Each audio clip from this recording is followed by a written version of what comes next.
사랑의 하나님 은혜를 감사합니다. 저희들을 불러주셔서 예배자로 삼아주시고 이곳에서 아버지 하나님 앞에 예배로 영광 돌리게 하심을 감사드립니다. 저희들은 아버지 하나님께 예배로 영광 올려드릴 때 가장 기쁘고 가장 평강이 넘치며 아버지 가장 은혜스러운 그런 아버지 하나님의 복을 내려받는 줄로 믿습니다. 이 예배를 통해서 저희들에게 한없는 평강을 주시옵시고 한없는 은혜를 내려주셔서 아버지 하나님 앞에 영광 올려드리는데 부족함이 없는 아버지 하나님 저희들이 되게 하여 주시옵소서. 이 시간 아버지 하나님 나도 없고 세상도 없고 온전히 예수 그리스도만 보이게 도와주시옵시고 예수 그리스도 은혜에 집중하는 이 한 시간 되게 하여 주시옵시며 전적으로 하나님께만 영광 올려드리는 존귀한 시간이 되게 하여 주시옵소서. 예수님 이름으로 축복하며 기도합나이다. 아멘. 우리 다 진사하시겠습니다. 오직 예수님밖에 없습니다. 다시 한번 하겠습니다. 오직 예수님밖에 없습니다. 예수님 이름이면 더 이상 다른 말이 필요가 없죠. 교회에서 예수님 이름 말고 뭐 다른 이름이 나올 필요가 있겠습니까? 오직 예수님 이름만 교회에서 나오면 되겠죠. 우리는 그래서 전적으로 하나님의 은혜로 예수님을 구세주로 믿게 된 거예요. 저와 여러분들이 내 이성적인 어떤 그 사고 판단에 의해 가지고 내 의지에 의해 가지고 내가 예수 믿고 구원받은 게 아니에요. 하나님께서 저와 여러분들을 불러주셔 가지고 믿음을 주셔서 은혜로 내 이성적으로 생각할 적에는 도저히 아니지만 하나님께서 성령의 감동으로 나에게 믿음을 주시니까 그 믿음이 예수님을 갖다 믿어지게 하신 거예요. 예수님을 믿어지게 하셨기 때문에 우리가 예수님을 믿고 하나님의 자녀가 된 거다 그 말이죠. 그래서 우리는 구원받은 천국 시민권자입니다. 사람들은 몰라요. 우리가 볼 적에는 세상 사람들이나 우리 예수 믿는 사람들이나 똑같아요. 외형적인 모습은 똑같을지라도 본질적으로 차이가 있는 게 뭐냐면 우리는 천국 시민권자고 그들은 세상에 속한 사람일 뿐이에요. 이것이 다른 겁니다. 지금 현재는 우리가 똑같이 보이고 아무런 차이가 없이 보일지 몰라도 우리는 영원한 세상에 들어갈 사람이고 저희들은 영원한 지옥에 들어갈 사람들이라는 것을 우리는 잊어서는 안 되는 겁니다. 이렇게 차이가 큰 거예요. 예수 믿는 사람과 예수 믿지 않는 사람과 이렇게 큰 차이가 있는 겁니다. 영적인 존재이기 때문에 그렇습니다. 천국 시민권자인 저와 여러분들은요, 이 땅에서 성도로 살다가 영원한 천국에서 예수님과 함께 영생 몽작을 누리며 살게 되어 있어요. 이게 바로 하나님 말씀이에요.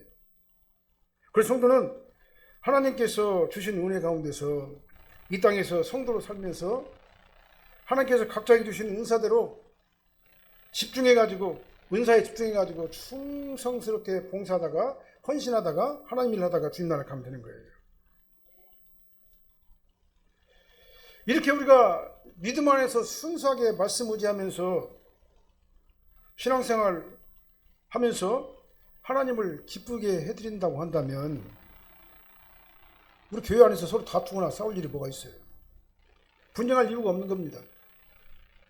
우리 교회는 아주 참 은혜 가운데서 잘 이렇게 서로 사랑 가운데서 잘 이루어지고 있는 그런 아름다운 교회의 모습을 우리는 보여주고 있어요.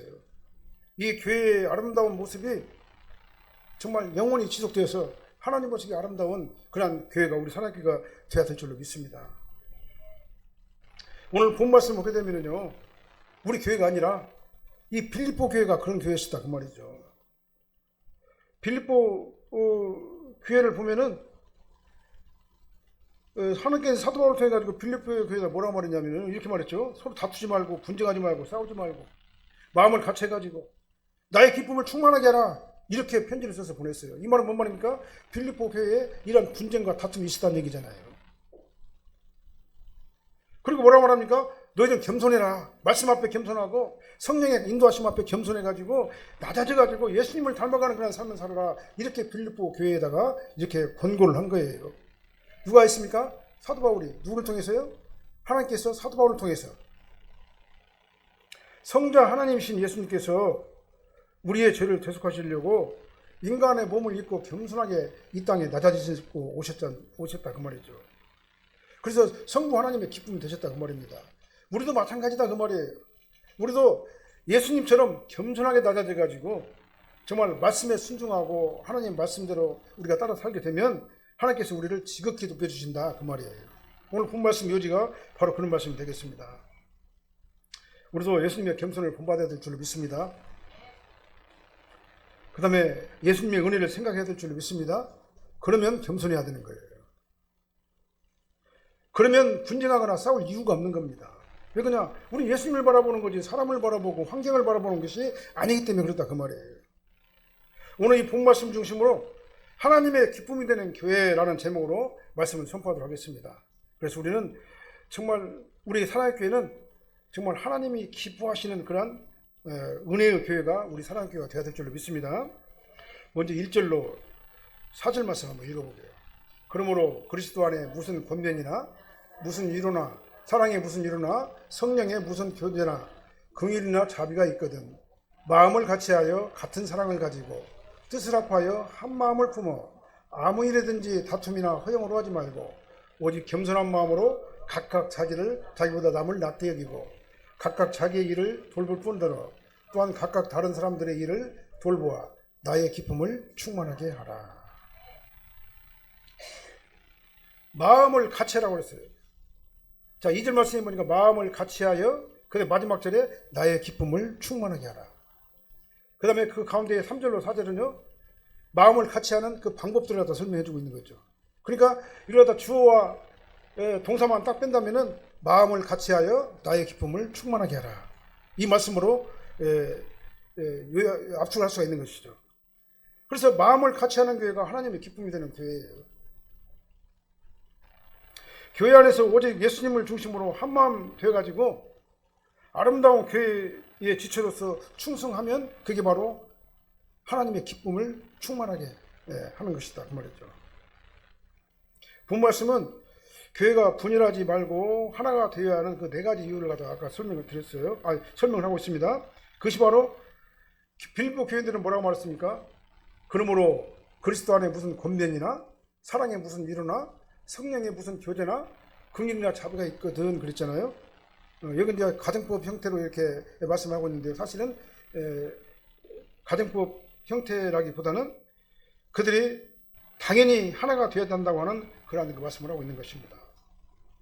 그러니까 이미 그리스도 안에 권면과 사랑의 위로와 그 다음에 성령의 교제와 긍휼이나 자비가 빌립보 교인들에게 이미 있다 그 말이에요. 이미 있다 그 말입니다. 그렇기 때문에 당연히 하나가 돼가지고 나의 기쁨을 충만하게 하라 그걸 보여주라 그렇게 말씀하고 있는 것입니다.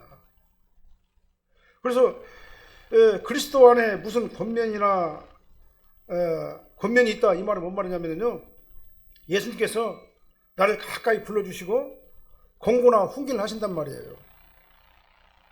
그래서 예수님 말씀대로 살도록 우리를 그렇게 인도하신다 그 말입니다. 그 다음에 사랑의 무슨 위로라는 말은 빌립보 교인들은 이미 예수님으로부터 사랑의 위로를 받고 있다 그 말입니다. 그 다음에 예수님의 권면이나 위로는 그러니까 정죄하고 지적하고 판단하기 위한 것이 목적이 아니고 내가 성도다운 삶을 살 수 있도록 예수님께서 나를 그렇게 인도하신다 그 말이에요. 빌립보 교인들은 이미 그러한 은혜 가운데 거하고 있다 그 말입니다. 그 다음에 성령의 교제가 있었어요. 성령께서 주시는 감동의 은혜 아래 있는 교회가 바로 빌립보 교회였었다 그 말이죠. 그 다음에 긍휼과 자비가 있는 교회가 바로 빌립보 교회였었어요. 자, 긍휼이라는 단어는 뭔 말이냐면요 그 원어적이면 창자란 얘기예요. 창자, 내장이라는 얘기예요. 그럼 우리가 내장이 긍휼하고 무슨 상관이냐 이렇게 말하는데요. 히브리적인 어떤 사고에서 보게 되면은 내장에서 애정과 자비와 친절과 연민의 감정이 나온다라고 그렇게 생각을 하고 있었다 그 말이죠. 히브리 사람들은 그렇게 생각을 했었어요. 그래서 예수님께서는 그들을 사랑하고 불쌍히 여기는 마음으로 친절하게 자비를 베푸셨는데 지금 현재 빌립보 교인들이 그 예수님의 사랑을 지금 현재 잊고 있다 그 말입니다. 예수님의 이 거룩한 은혜를 통해 가지고 성도들이 그리스도 안에서 한 몸을 이루게 하신 게 바로 빌립보 교회다 그 말이죠. 그렇다면 이렇게 은혜를 입었다면은 우리가 예수님의 은혜 가운데 있는 성도라고 한다면 교회 안에서 다툼이나 분열이 일어나서야 되겠냐 그 말이죠. 오히려 예수님을 중심으로 한 마음으로 똘똘 뭉쳐야지 되지 않겠냐 그 말입니다.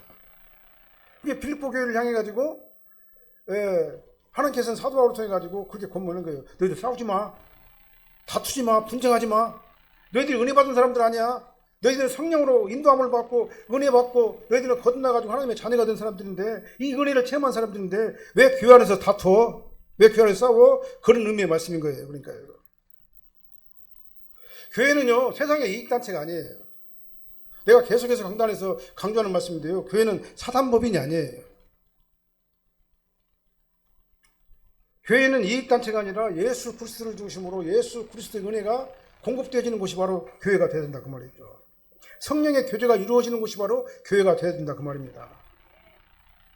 바울은 이 빌립보 교회를 향해 가지고 너희가 이렇게 신령한 은혜를 체험한 성도가 맞다면 마음을 같이하여 나의 기쁨을 충만하게 하라, 이렇게 권고를 한 거예요.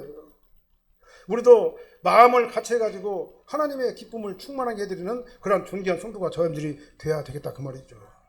우리는 복잡하게 생각할 거 없어요. 성경 말씀대로 말씀에 순종하는 것이 겸손한 자예요. 말씀을 따라가는 게 겸손한 자인 거예요. 그래서 마음을 하나로 뭉치는 것은 어디에 마음을 하나로 뭉쳐야 되냐면 말씀을 기준으로 해가지고 하나로 뭉쳐야 되는 거예요. 주의 종을 기준으로 해가지고 어떤 사람들은 하나로 뭉쳐야 된다. 아니에요. 예수님을 중심으로 모여야 돼요. 사람을 중심으로 교회가 모이면 안 되는 거예요. 물론 주의 담임 목사가 이 앞에서 이 담임 목사를 하고 있기 때문에 담임 목사의 말을 듣는 것은 자연스러운 것이겠죠. 그러나 담임 목사가 예수님에 대해서는 안 되는 거예요. 교회는 누구를 중심으로 하나가 되어야 되냐면 반드시 예수님을 중심으로 하나가 되어야 돼요. 말씀을 중심으로 하나가 되고 성령을 중심으로 해가지고 하나가 되어야 된다 그 말이죠. 우리 산악교회는 그렇게 하나가 되시길 바랍니다. 예수님으로 마음이 하나가 확 집약되시기를 바랍니다. 성경 말씀을 중심으로 하나가 딱 집약되시기를 바랍니다. 그래서 우리 교회는요, 말씀 중심, 예수 중심, 성령 중심,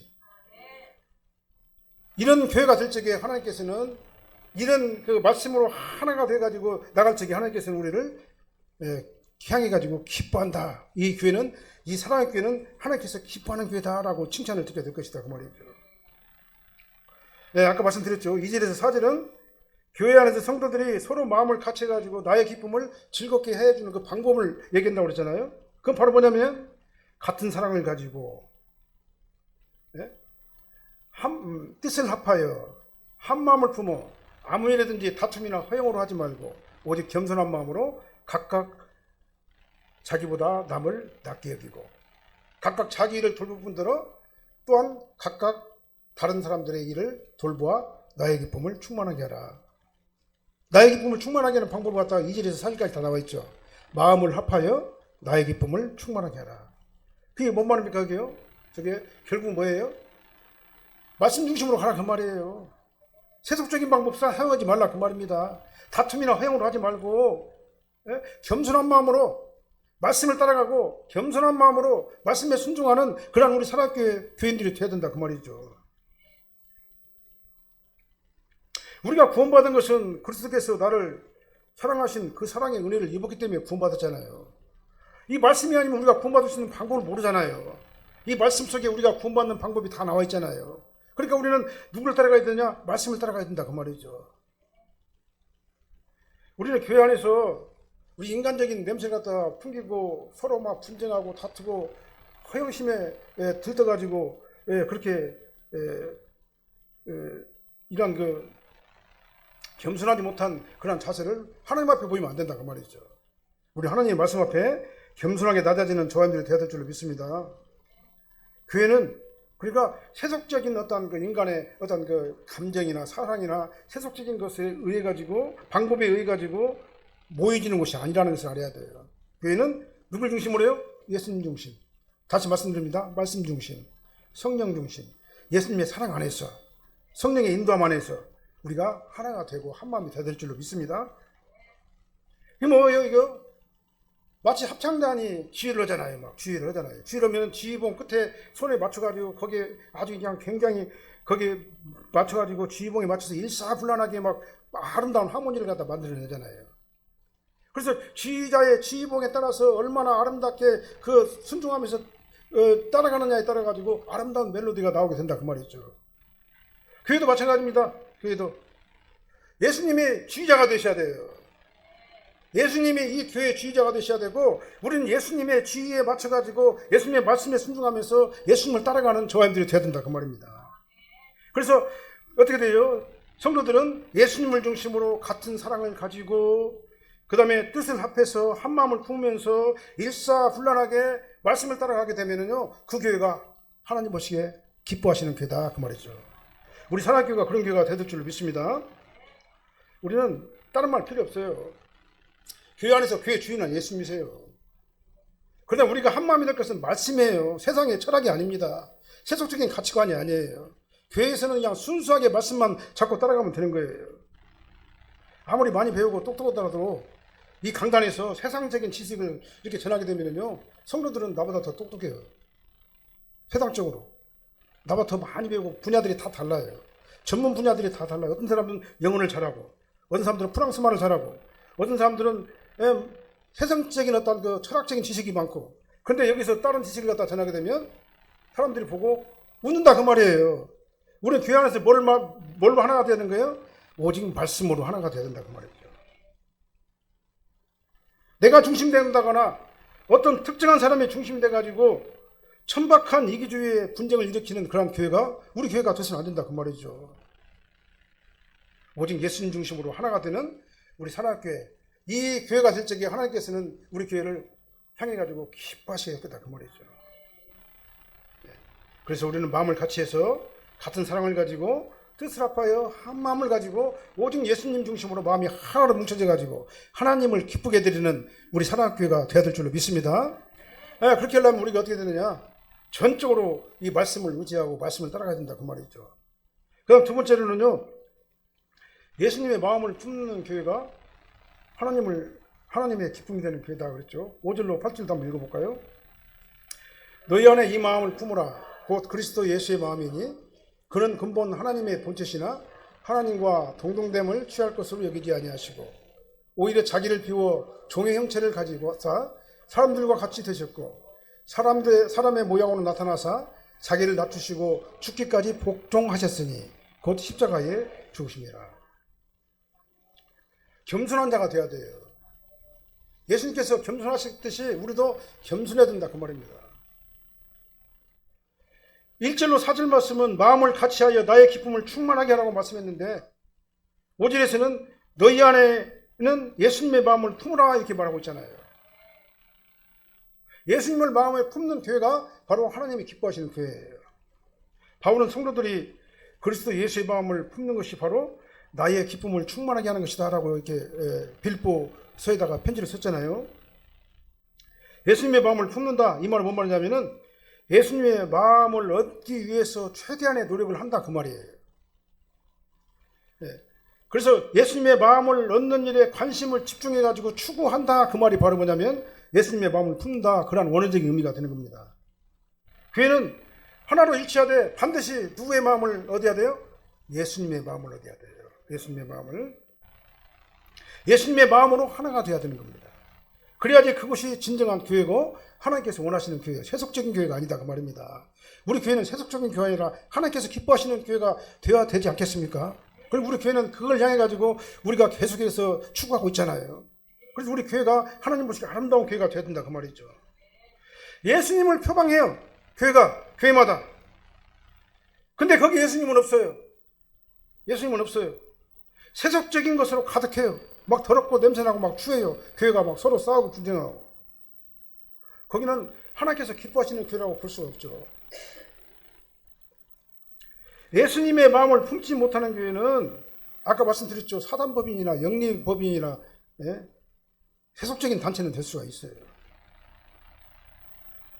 그것이 예수님을 중심으로 운영되는 진정한 하나님께서 기뻐하시는 교회라고 말을 할 수가 없는 거다 그 말이죠. 우리는 구원받은 하나님의 자녀답게 우리 안에서 역사하시는 예수님의 마음에 집중해야 돼요. 예수님의 마음은 어떤 마음인가?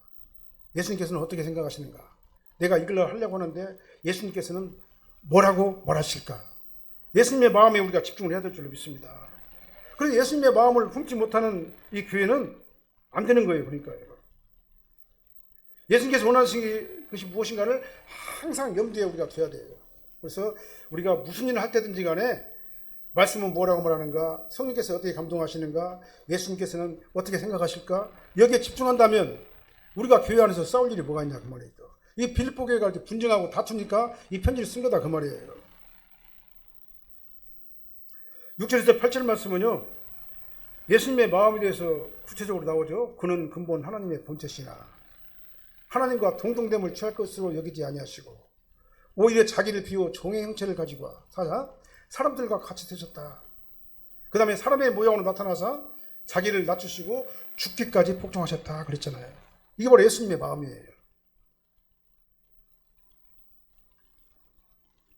예수님은 하나님과 근본 본체, 하나님의 근본 본체시잖아요. 예수님이 바로 하나님이시잖아요. 성자 하나님, 성부 하나님, 성령 하나님, 삼위일체 하나님이시잖아요. 예수님이 하나님이시다 그 말이에요. 예수님의 존재가 원래 하나님이신데 시간과 공간을 초월해서 계시면서 영원 불변한 그 하나님이신데 그 하나님께서 우리 인간을 구원하기 위해서 육신을 입고 스스로 낮아져 가지고 비하신 분으로 이 땅에 오셨다 그 말이죠.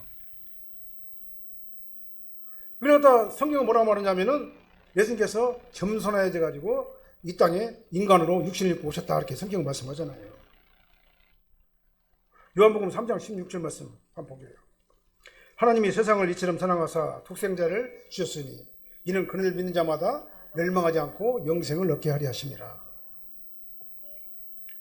이것이 바로 예수님께서 비하신 분으로 오신 목적이에요. 우리 인간을 죄와 사망 가운데서 건져내시려고 대속하시려고 예수님께서 친히 하나님이신 예수님께서 육신의 몸을 입고 이 땅에 오셔가지고 친히 온전한 희생제물이 되어주시고 만민의 죄를 대속하신 거다 그 말이죠.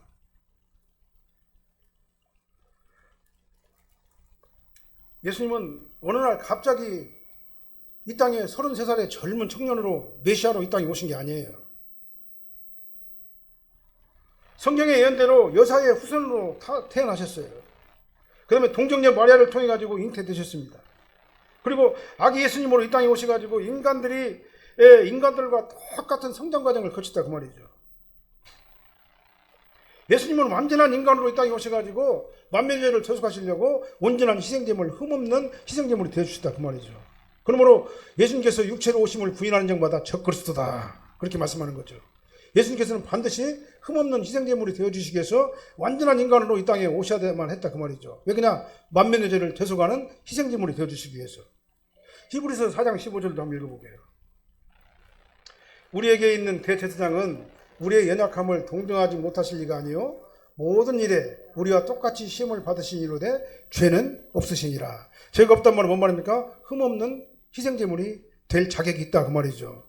우리 인간은 누구라도 흠없는 희생제물이 될 수가 없어요. 왜? 인간은 행연약의 저주 아래 있기 때문에. 그러나 예수님은 인간으로 오셨지만 죄가 없으신 분이다 그 말이죠. 그래서 희생제물이 되어주신 거다 그 말입니다. 그래서 하나님이신 예수님께서 인간으로 오신 것 자체가 비하인데 예수님은 성부 하나님의 뜻을 이루기 위해 가지고 자신을 스스로 낮추시고 죽기까지 복종하셨다 그랬습니다. 철저하게 겸손하신 예수님의 모습을 우리가 볼 수가 있는 거다 그 말이죠. 바울은 근데 이 말씀을 왜 했어요? 이 말씀을 빌립보 교회를 향해 가지고 이 겸손하신 예수님의 마음을 본받으라 이렇게 말씀하고 있잖아요. 예수님께서 나 같은 죄를 대속해 주시고 자기 몸을 단번에 드려 가지고 희생제물이 되어 주시고 우리는 그 은혜로 죄사함을 얻고 하나님의 자녀가 됐어요. 그래서 예수님의 피값이 바로 내가 구원받은 구원값이에요. 도저히 갚을 수 없는 은혜를 우리가 입었지 않습니까?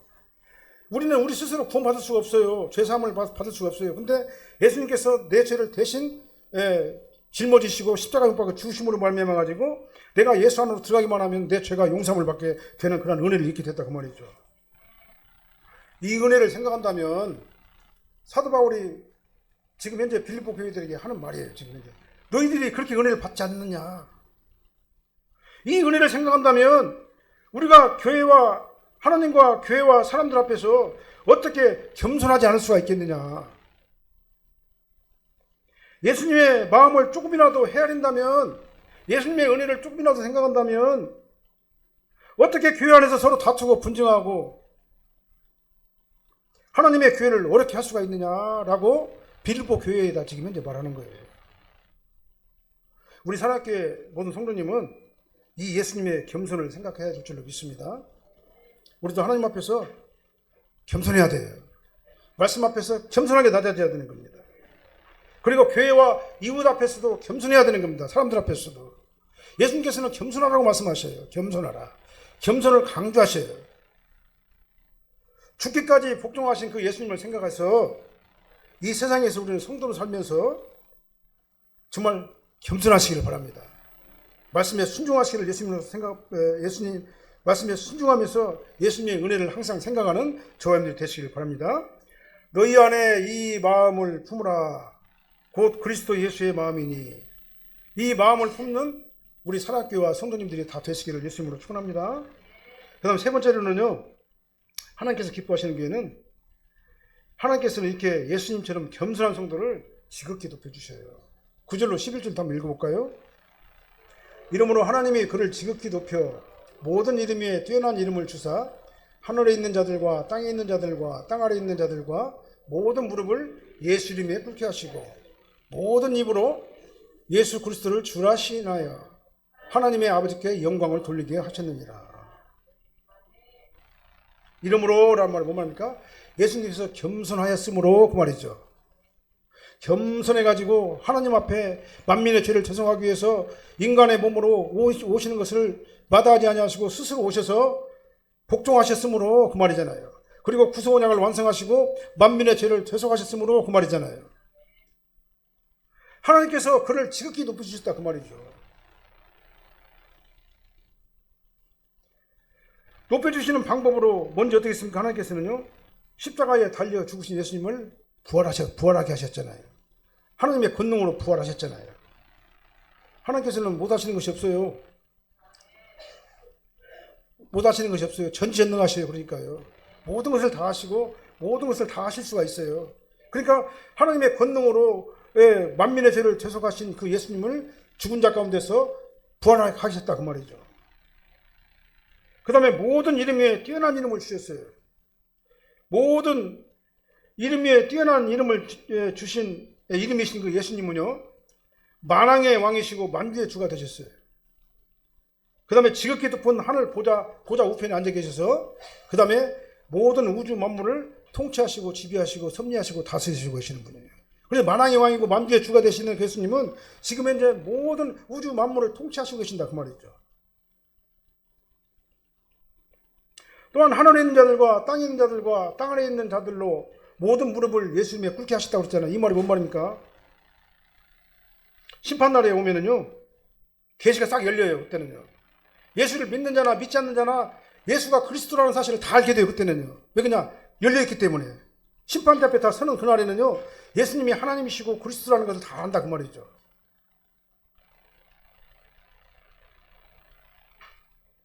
하늘에 있는 사람이나 땅에 있는 자들이나 땅 안에 있는 자들 뭔 말입니까? 창세 때부터 시작해가지고 예수님 재림할 때까지 살았던 모든 사람들을 얘기하는 거예요. 모든 사람들이 예수 이름의 권세 앞에 무릎을 꿇게 되어 있는 겁니다. 심판대 앞에 다 설 수밖에 없는 거예요. 그리고 심판날에는요, 계시가 열리기 때문에 주라고 시인할 수밖에 없어요. 근데 그때는 이미 늦었어요. 심판대 앞에 서면은요, 이미 우리의 그 심판이 결정이 되어버리기 때문에, 지옥과 천당이 결정이 되어버리기 때문에 그때는 예수님의 주라고 하는 사실을 알더라도 그때는 이미 끝난 거예요. 심판이 결정됐기 때문에. 그래서 예수님 안에 있는 자, 예수님 안에서 예수님을 영접하면서 구원받은 성도는 예수님과 함께 영원한 천국에 들어갈 것이고, 예수님 밖에 있는 자는 심판대에서 정죄받고 영원한 지옥불에 던져질 것이다. 말이 오늘 본문의 그 말씀인 거예요. 그래서 하늘에 있는 자들과 땅에 있는 자들과 땅 아래에 있는 자들로 모든 무릎을 예수 이름의 심판대 앞에 꿇게 하시고, 모든 이름으로, 그때는 예수가 주라는 걸 다 알기 때문에 예수를 그리스도를 주라 시인해가지고 하나님 앞에 이렇게 영광을 돌리게 하셨느니라. 그 말은 확정적 미래란 얘기예요. 과거형을 사용했잖아요. 예? 과거에 일어날 일이지만 확정적 미래를 사용해가지고 하셨느니라고 이렇게 단호하게 말씀하신 거예요. 이런 사실에 대해서 로마서는 뭐라고 말합니까? 로마서 14장 11절에 보면은 모든 무릎이 내게 꿇을 것이요 모든 혀가 하나님께 자백하리라 그랬어요. 언제요? 심판날에. 심판주이신 예수님 앞에 우리는 다 자백하고 고백할 수밖에 없는 거다 그 말이죠. 이렇게 하나님께서는 겸손하게 자기를 희생제물로 드리면서까지 낮아지신 예수님을 지극히 높여주셨어요. 이게 바로 승귀예요. 승귀. 신학적으로. 우리도 마찬가지입니다. 하나님께서는 겸손하게 낮은 자세로 예수님을 전적으로 의지하면서 겸손하게 하나님께 다가서는 성도들을 어떻게 합니까? 지극히 높여주셔요. 하나님께서는 겸손한 성도를 지극히 높여주셔요. 지극히. 우리 인간은 누구나 높아지기를 원합니다. 사실은요. 우리 마음속에 높아지기를 원하는 마음들이 있어요. 그 다음에 명예로운 사람으로 대접받기를 원합니다. 그 다음에 명예와 그 다음에 권력과 그 다음에 어떠한 자기 높아지기를 하는 그러한 욕심들이 다 누구니 다 있어요. 그래서 그건 좋은데 그걸 얻기 위해서 수단과 방법을 가리지 않고 높아지려고 상대방을 깎아내려고 전투하고 투쟁하고 싸우는 자들이 있다고 말이죠. 그냥 상대방이 높아지는 걸 갖다 방해하는 사람들이 있어요. 왜 그냥 내가 높아져야 되니까. 내가 그 사람을 갖다가는 누르지 않으면 내가 높은 자리에 있지 않으니까. 이게 바로 세상적인 방법이에요. 이런 사람들은 일시적으로 높아질 수도 있고 권력을 누릴 수도 있고 명예도 얻을 수도 있을 거예요. 그러나 그의 최후는 어떻게 합니까? 금방 자신의 어떤 비굴한 모습이 드러나게 되고 어떤 비참한 결말을 맞게 될 것이다. 그 말입니다. 우리는 세상의 물질을 얻기 위해서, 명예를 얻기 위해서, 세상의 권력을 얻기 위해서 세상과 타협하면서 부정과 불의를 서슴지 않고 저지르는 그런 사람이 되어서는 안 될 줄로 믿습니다. 왜 그냥 우리 신앙인들이잖아요. 우리는 예수님을 구주로 믿고 거듭나서 하나님의 자녀가 된 천국 시민권자들입니다. 우리의 정체성이 여기에요. 우리는 천국 시민권자들이에요. 우리가 가야 될 것이 뭡니까?